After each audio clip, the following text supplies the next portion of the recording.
All right, welcome to Witchpolice Radio. I'm back with a familiar face and voice on the show. I was trying to think of how many times you've been on this podcast, and I think this is the fifth or sixth appearance. Sixth, if you count your quick hits appearance. You're on one of those really short 10-minute interviews as well, and then you've done four uh, normal interviews on the show dating back to 2014. So you've been appearing on this show for a decade now, which is kind of cool. Yeah, yeah. Actually, one of my favorite pictures ever you took, and it was in my jam spot. And I think it was like December. I was about to go on tour, and it's me in like my Overalls, right? snow pants holding my guitar up. Yeah. So Yeah, that was a good one. Yeah, yeah, for sure. So I think that, I mean, I don't think you need much introduction, but let's have you introduce yourself anyway and give it a background about what you do as an artist. yeah, hey, I'm Greg Rekus. I'm a folk punk artist from Winnipeg. I'm a touring artist extraordinaire. When I'm not doing that, I'm an audio engineer. Cool. That's pretty succinct, and that covers most of the bases too, for sure. So, I mean, the reason we're talking again is because once again you have new music, you have yet another tour in the works here. So last time I talked to you on the show was 2022. So it's been a couple of years since then. Thankfully, from then to now, we've kind of passed the pandemic stuff. You're able to do your hectic touring schedule again. Where it wasn't possible before, and now you have a new record as well. So, what can you tell me about your new music? I mean, the last record you put out would have been probably that year, eh? Or even earlier. Yeah, yeah. So it actually came out 2020, Oh wow, and then okay, it's yeah, like dwarfed by the pandemic. I did get in a January tour that was moderately successful, and then I was right in the middle of like I think 2 weeks into a 3 month tour with my friend Tim Holhouse. He right, had booked this just amazing European tour. My partner Katie was going to come along. She was going to kind of be a tour mate. She had been to Europe before, but I don't think she had traveled it extensively. So the tour was like it was just this big giant thing that was going to happen. And then I know I'm not the only one that got rear-ended by the pandemic. So many people did, and luckily it never affected me really that negatively health-wise. So I'm definitely yeah, not trying to say anything like that, but it's still really hard. I really suffered. And then when we last talked, 2022, like as much as I was like masking up for a lot of the shows on that tour, we were like testing before every show, doing like the sure, nose swab. Nothing really went wrong. I felt like I had a cold the entire tour, never once tested positive for COVID, but it still wasn't very much. Like, it was still very apparent that like this isn't back to normal yet. yeah, As yeah, much as we did get to do the shows, as much as like nothing was derailed with us having to cancel a week or two to shelter in place because we got sick.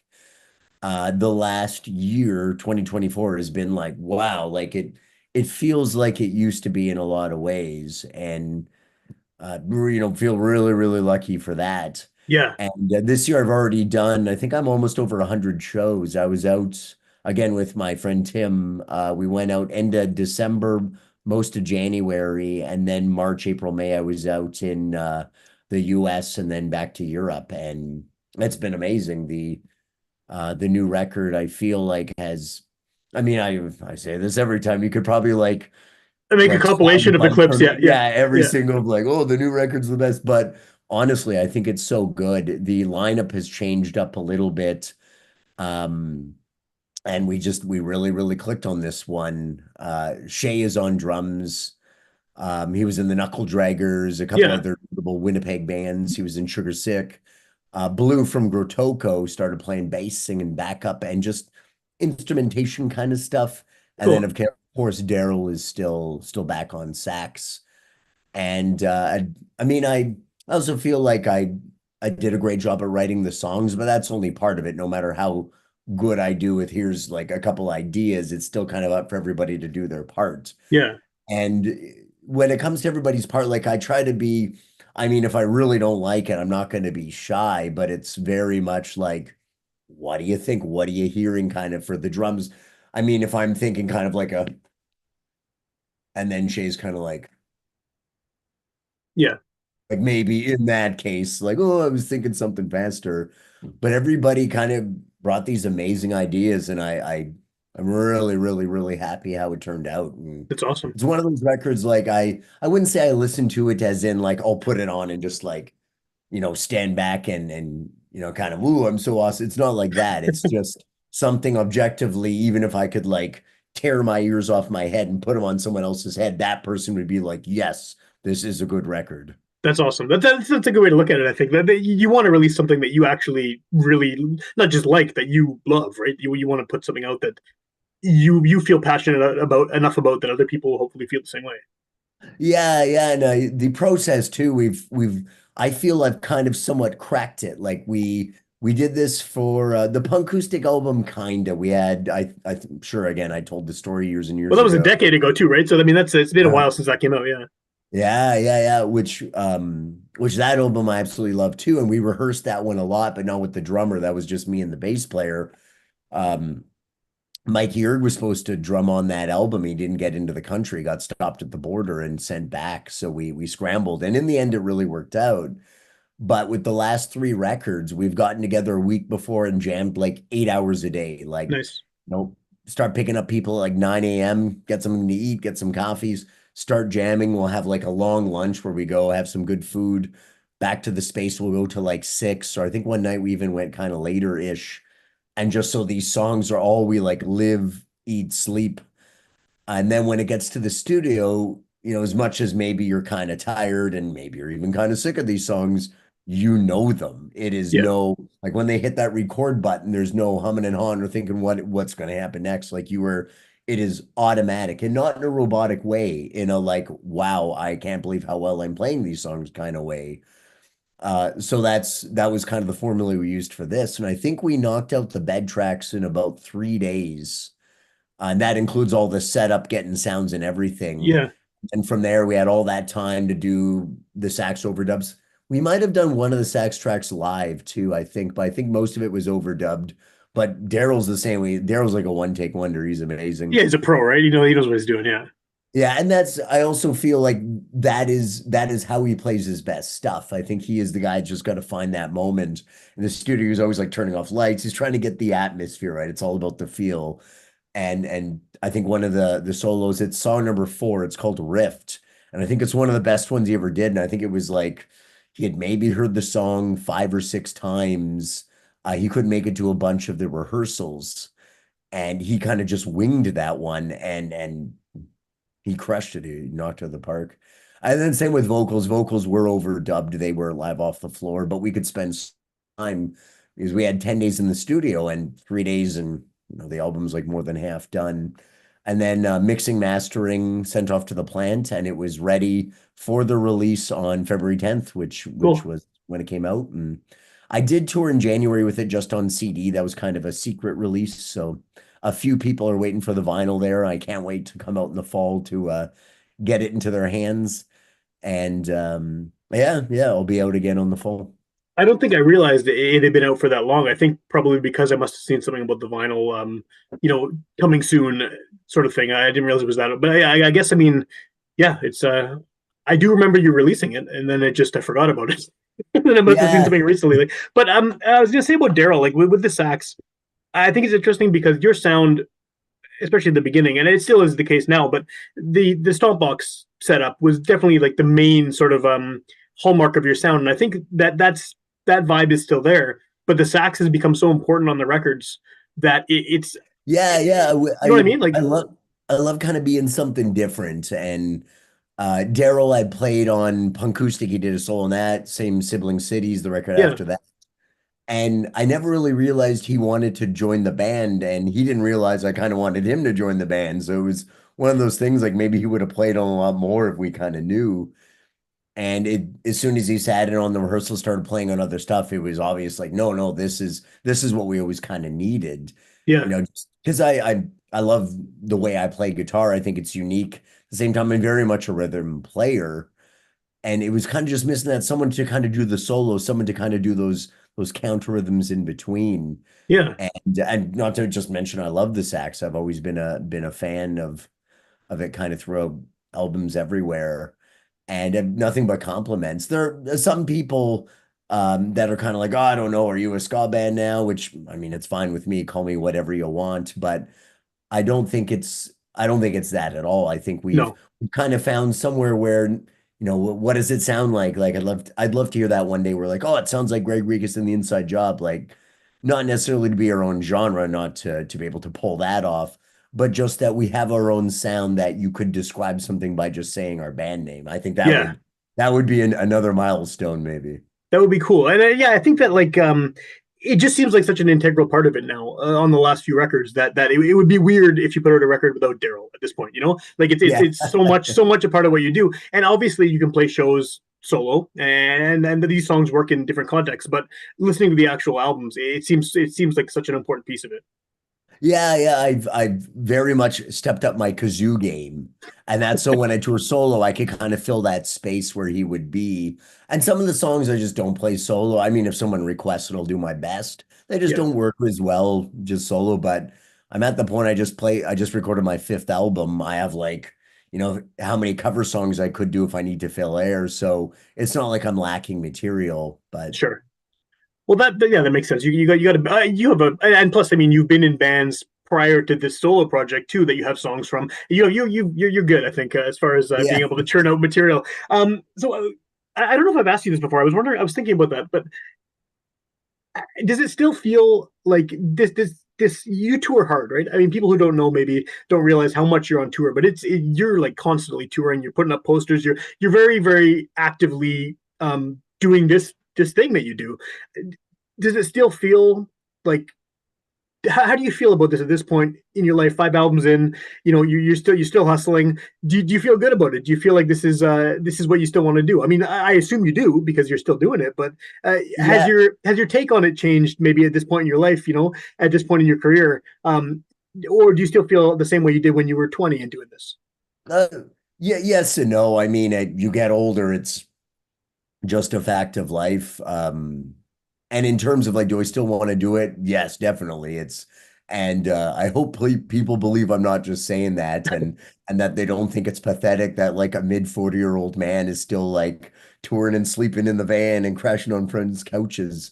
But I think I've done a really good job at kind of just flying under the radar in the sense that I'm big enough that anywhere I go, well, yeah, I know someone in this town, I know someone in that town. Often people will just recognize the name of like, rarely am I introducing myself in random emails to random places. Usually people are like, Right. yes, you've heard the name before, but I'm small enough that I mean I could do this just me. I manage myself, I book myself. Only person I work with is a PR person, mostly in Europe, and they're gonna take a crack at some here. Because that's kind of one more of my weaker parts, just to kind of make sure, oh, okay, if there is a college radio station, are there any shows that might play the stuff? That kind of Yeah. little thing. And they work for what I can afford. I did work with a few PR companies over the years, and honestly, it's a rich man's game. It's like you got to throw tons of cash before you kind of get any traction at all. And once it starts, it starts. But it's also kind of like trying to keep a burlap sack full of water. Like you can't stop at any point and just kind of ogle at all this water in there, like it's just constantly pouring out. That is an But interesting that's it. analogy. Burlap Yeah, sack of water. Yeah.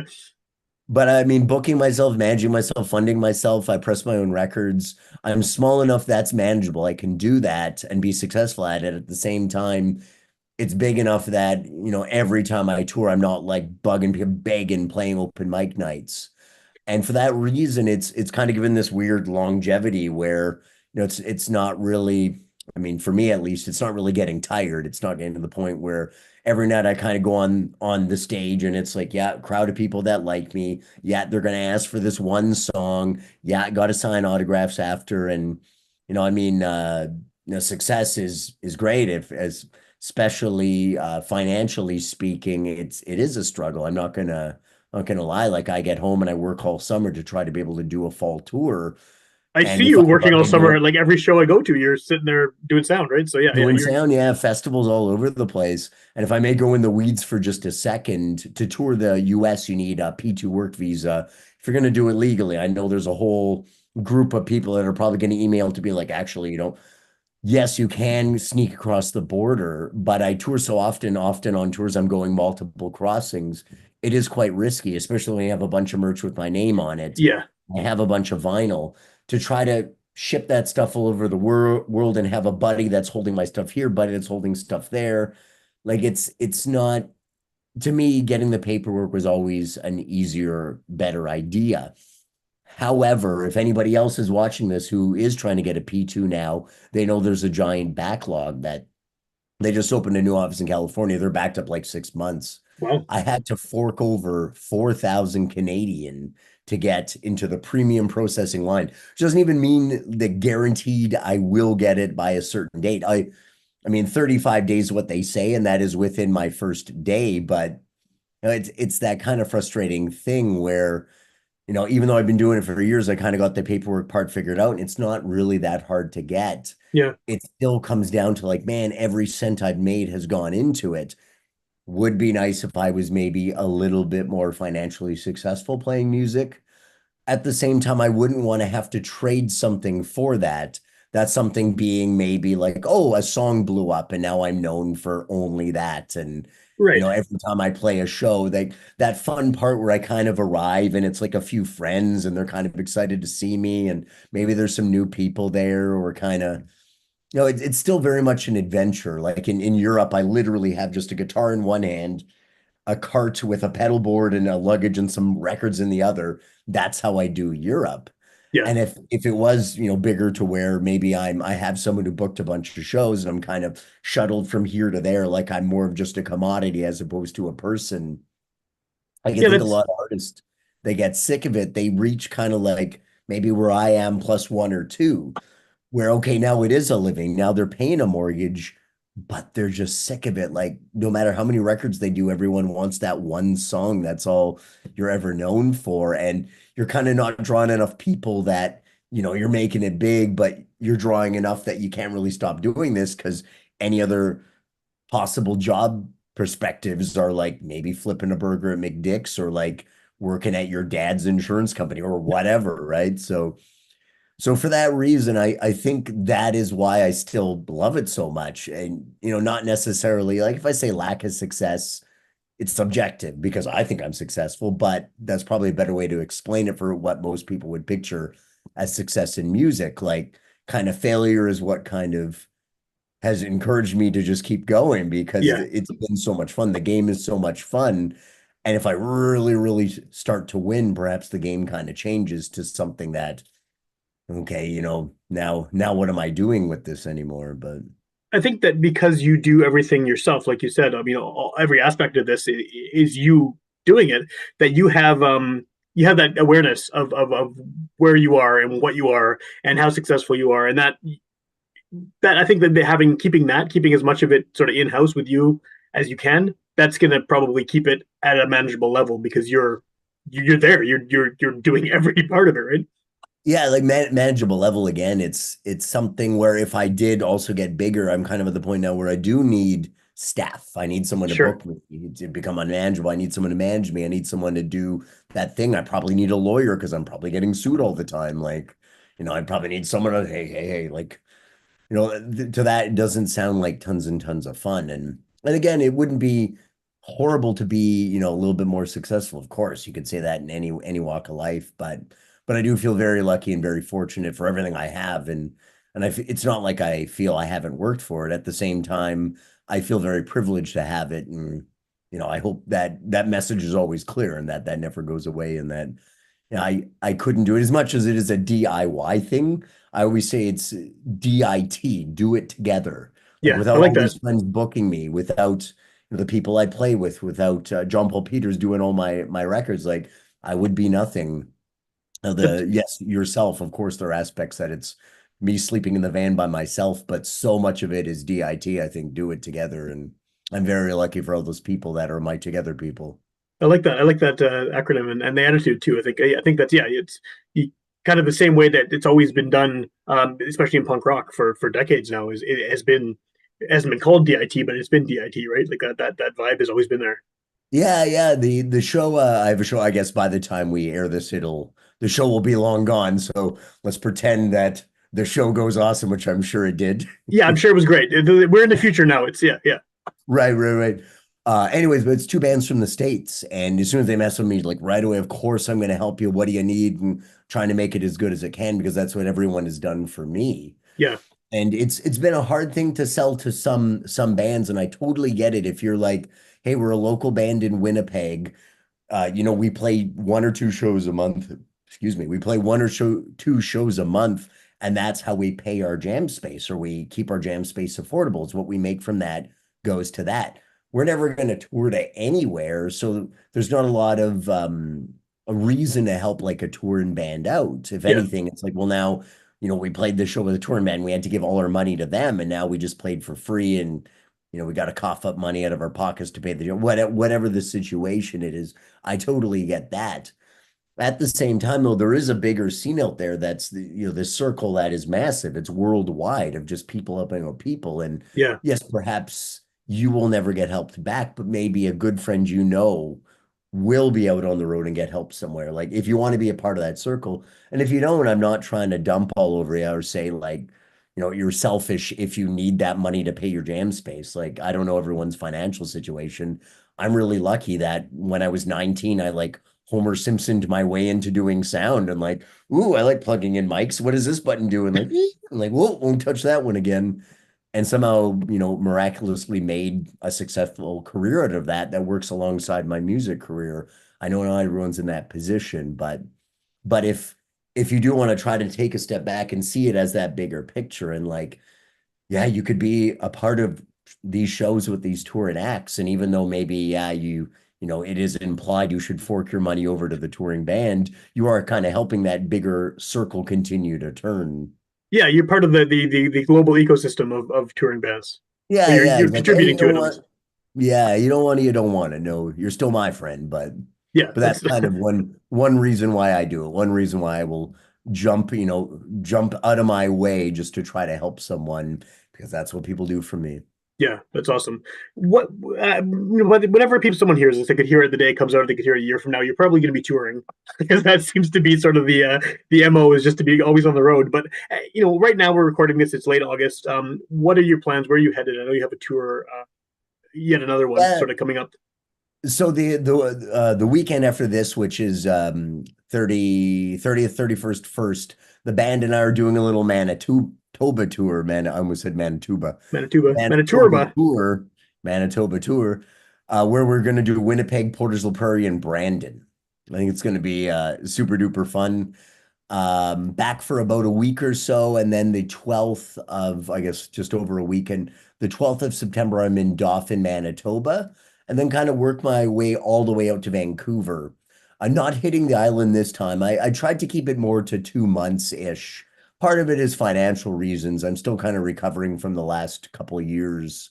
I had a bit of a rough one last year in terms of vehicle issues and doing a new record. Yeah, And then this year I was actually recovering, and then I got hit with that $4,000 premium processing fee. Like it's just a never-ending pit of money.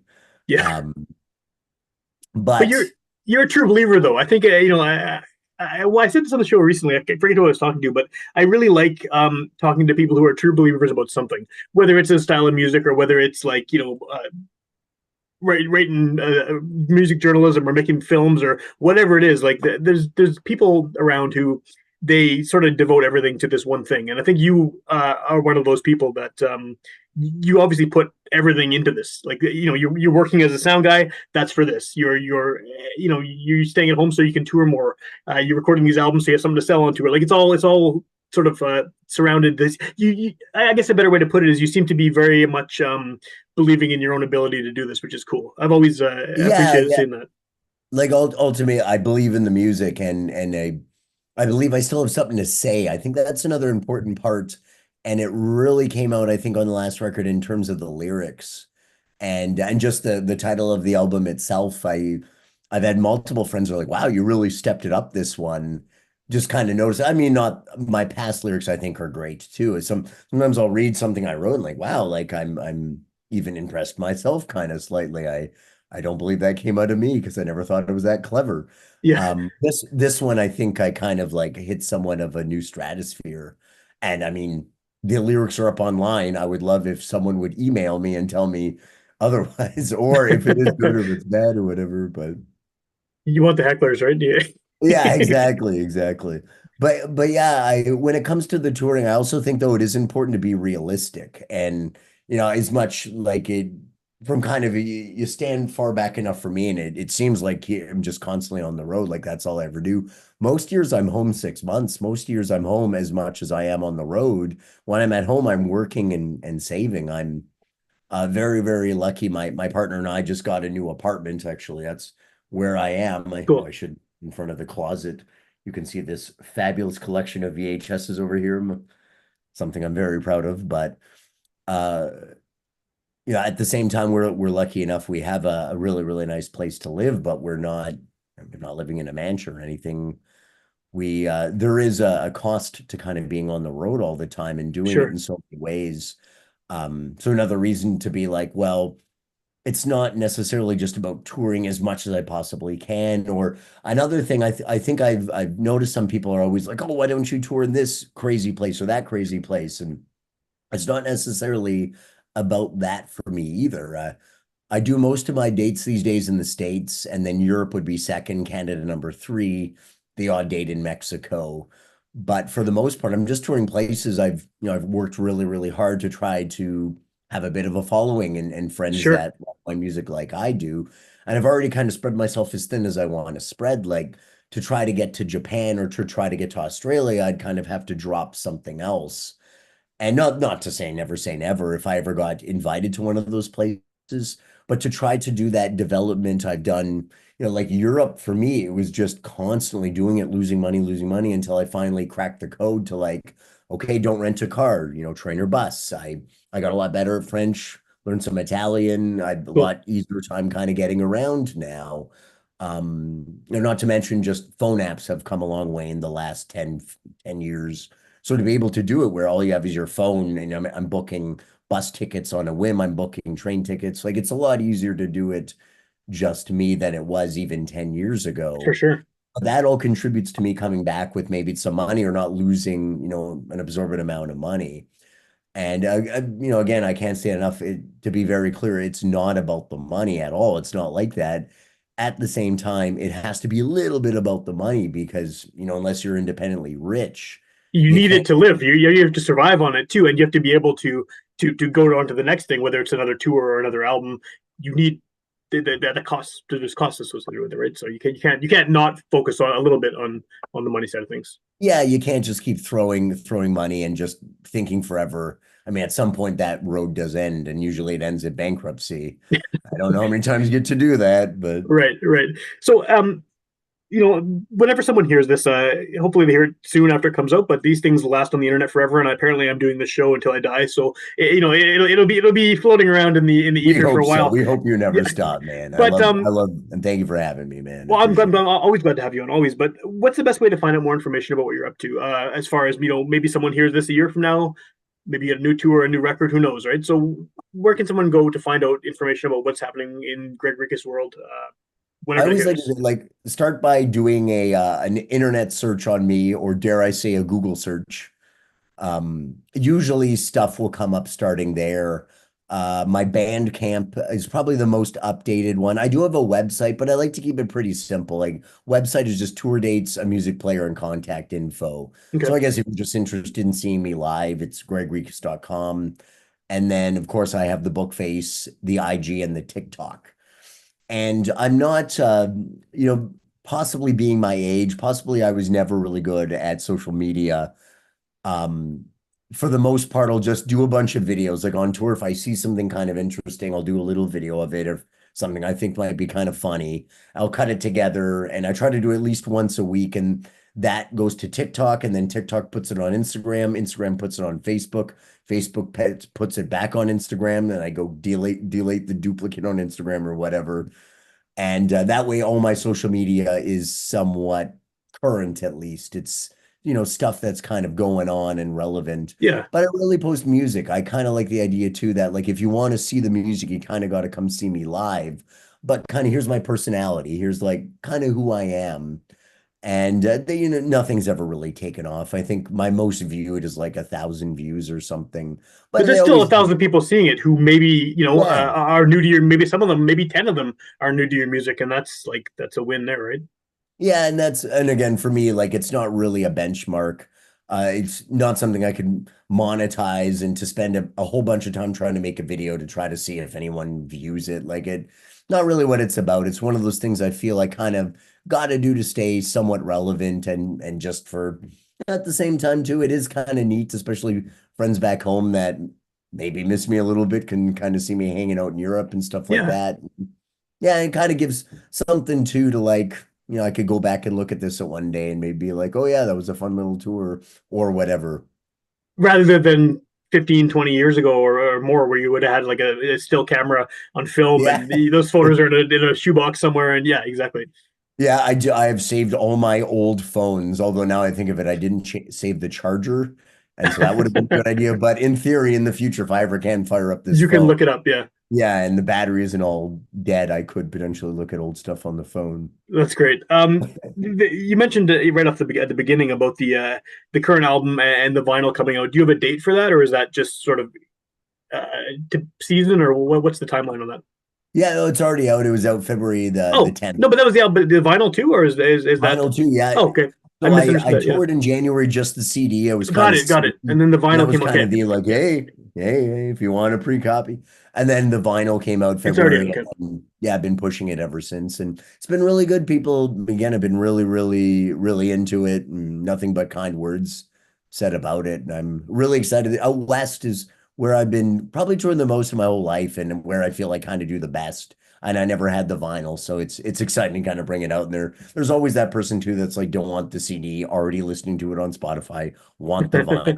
So Yeah, that's cool. Yeah, it's yeah. how I feel the same way too. And people give me CDs. I'm lucky that I still have a computer that has a CD drive, so I will always like save those, and then I have this ongoing forever project I'll never finish where I just burn it on, and then my iTunes thing is huge. I have like a terabyte drive with just tons and Wow. tons and tons of music I've gotten over the years. And a lot of times too at festivals, we'll just like, oh, what does this person sound like? So if you ever give me a CD, there's a good chance it gets played at a random festival somewhere.